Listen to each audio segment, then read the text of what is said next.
çalı mantarı bölgesine şu anda yakaladık. Harika.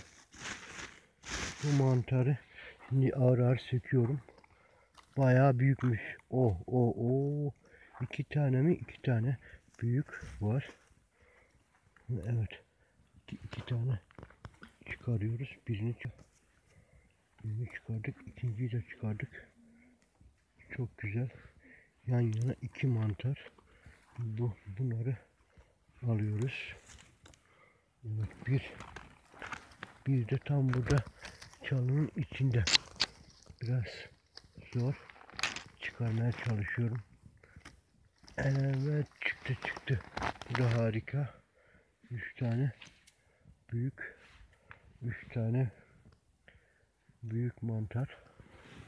Başka var mı diye bakıyorum etrafına. 3 mantar. Ama güzel. Güzel mantar. 1 2 3. Bu da büyük boy çalı mantarı. Büyük boy. Buradan dönelim. Şöyle.